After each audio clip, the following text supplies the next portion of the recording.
chuchotis. Chaque histoire est un voyage magique. Zoé, la souris trop pressée.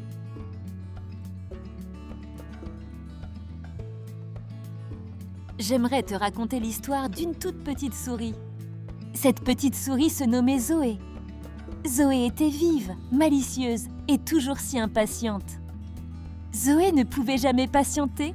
Attendre pour elle, c'était beaucoup trop long et inutile. Du matin au soir, elle courait, sautait, bousculant parfois tout sur son passage. Elle était si pressée de faire les choses. Ce jour-là, sa maman l'arrêta dans son élan. Elle voulait lui parler. Elle lui tendit quelque chose de mystérieux. Je vais te les confier, Zoé, mais il te faudra t'en occuper avec délicatesse. Zoé découvrit dans ses pattes 3 petites graines. Émerveillée, elle les prit et les contempla. Elles étaient si belles, d'un bleu foncé, presque comme la nuit. « Oh, comme elles sont magnifiques! C'est des graines de quoi ?» s'écria Zoé, les yeux brillants d'excitation. Sa maman lui répondit en souriant. « Pour le savoir, tu vas devoir patienter et prendre soin de ces graines, ma petite souris adorée. » Patienter? Zoé ne connaissait pas ce mot-là, et puis elle était beaucoup trop impatiente. Avec ses jolies graines, elle fila dehors à toute vitesse. Zoé voulait retrouver au plus vite son meilleur ami Luca, un petit loup toujours joyeux. « Luca, regarde ce que maman m'a donné !» Le petit loup pencha la tête vers elle avec enthousiasme. « Salut Zoé! Oh super! Des graines! Si tu veux, on les plante ensemble ?» « Oui! C'est pour cela que je suis venue te chercher. Allez, dépêche-toi! Vite, Luca! On y va tout de suite !» Zoé était si excitée que Luca eut juste le temps d'attraper sa jolie pelle. Les 2 amis partirent ensemble chercher l'endroit parfait et ils marchèrent longtemps, ou plutôt ce qui avait semblé être longtemps pour notre petite souris. Ils trouvèrent enfin un endroit paisible, juste à côté d'une jolie pierre. « Et maintenant, que fait-on » demanda Zoé en posant les graines sur la pierre. « On creuse, pardi !» lui répondit joyeusement le petit loup. Pendant que Luca creusait la terre, Zoé dansait autour de lui en riant et chantant pour l'encourager à aller plus vite. Ce n'était pas facile car le sol était dur, mais il y arriva. Les 2 amis déposèrent les 3 graines dans le trou, puis ils les recouvrirent de terre. Et Luca s'écria alors fièrement. « Et voilà, on a bien travaillé !» « Luca, pourquoi il ne se passe rien ?» lui demanda Zoé, tout intriguée, qui était montée sur la pierre pour mieux observer. Le petit loup regarda son ami et il se mit à rire. « Enfin Zoé! Tu sais, il faut attendre !» La petite souris se mit alors dans une colère noire. « Quoi? Comment ça? Attendre ?» Luca tenta de lui expliquer. « Mais Zoé, ça prend du temps. Il faut leur donner de l'attention, les arroser, puis laisser le soleil les réchauffer et… » Mais Zoé ne le laissa pas finir, car elle n'avait pas du tout envie d'attendre. « Puf! J'aurais dû demander à quelqu'un d'autre. Tu n'y connais vraiment rien en graines. » Elle croisa les bras, puis tourna le dos à son ami fâché contre lui. Le petit loup baissa la tête, il s'en alla tristement avec sa petite pelle. Zoé resta seule.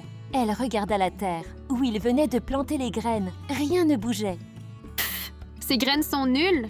Et elle partit énervée en tapant du pied. Ce soir-là, dans son lit, Zoé n'arrivait pas à dormir. Elle pensait à ses graines. « Et si c'était des haricots magiques ?»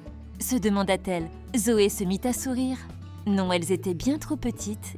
Et puis, elles ne ressemblaient pas du tout à des haricots. « À moins que ce soit des citrouilles géantes. Ah ah ah, je pourrais me cacher dedans. Ou bien des délicieuses fraises. Hihi, j'adore ça. » C'est ainsi que Zoé s'endormit, rêvant toute la nuit de champs remplis de fruits et de légumes incroyables. Le lendemain matin, hop, Zoé sauta de son lit. Avec son arrosoir, elle se dépêchait d'aller s'occuper de ses graines. Elle arrosa doucement la terre, puis elle regarda, toujours rien. Luca lui avait dit qu'elles avaient besoin d'attention, se souvena-t-elle. Alors, Zoé leur chanta une chanson. Elle regarda la terre de nouveau, et rien. Zoé resta là un moment, mais cette fois, elle ne s'énerva pas. C'est juste qu'elle ne savait plus quoi faire. Comment aider ses graines? Avant de partir, elle jeta un dernier coup d'œil près de la pierre. Quelle déception! Il n'y avait toujours rien. Triste, la petite souris rentra chez elle en sanglotant. « Oh maman, tes graines, elles ne marchent pas. Tu sais, je crois que c'est de ma faute. Je n'aurais pas dû m'énerver sur elles hier. C'est moi, je les ai cassées. » Sa maman la prit dans les bras pour la consoler. Elle regarda Zoé avec un doux sourire réconfortant et lui confia. « Ne t'inquiète pas, les graines ne sont pas cassées. Zoé, elles ont juste besoin de temps. Continue comme ça, ma chérie. Occupe-toi bien d'elles. Donne-leur de l'amour. Et dans quelques jours, tu verras. » Zoé regarda sa maman avec un grand sourire, le cœur rempli d'espoir. Chaque jour, Zoé venait les voir. La petite souris leur parlait tendrement, dansait pour elle, leur fredonnait ses mélodies préférées. Plus les jours passaient, plus Zoé apprenait à prendre son temps. Elle s'étonnait même de ne pas se presser et juste de profiter de l'instant présent. Désormais, elle n'attendait plus impatiemment que ses graines poussent. Elle s'occupait simplement sans jamais voir le temps passer.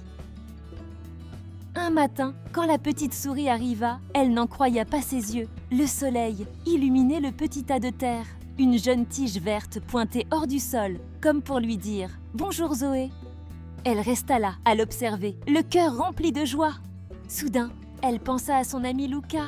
Elle avait très envie de partager ce moment avec lui. « Bonjour Luca, je viens pour m'excuser. Tu sais, tu avais raison pour les graines. Est-ce que tu me pardonnes? J'aimerais bien te montrer quelque chose. » Luca était surpris de voir son ami si calme. Il accepta de la suivre avec un grand sourire. Ils contemplèrent la pousse avec émerveillement. Zoé était si heureuse. Les jours suivants, les deux amis venaient s'occuper de leurs plantations. Ils les arrosaient, les mesuraient, retiraient les mauvaises herbes, les protégeaient des escargots coquins. C'était beaucoup de travail, mais c'était tellement amusant. Et un matin, une magnifique fleur rouge les attendait. Oh, les graines de Zoé étaient en fait des coquelicots. Ils semblaient danser pour eux dans le vent. Zoé resta là sans rien dire, les yeux grands ouverts, émerveillée. C'était la plus belle chose qu'elle ait jamais vue. Zoé comprit que sa fleur était encore plus belle pour elle, parce qu'elle l'avait attendue. Tu connais désormais comment Zoé, la petite souris pressée, devint patiente. J'espère que cette histoire t'a plu. Avant de partir, clique sur le pouce levé pour faire sourire Chuchotis, ta petite renarde magique. Pense également à t'abonner si tu ne veux pas rater son prochain voyage à travers des histoires merveilleuses. À bientôt sur Chuchotis.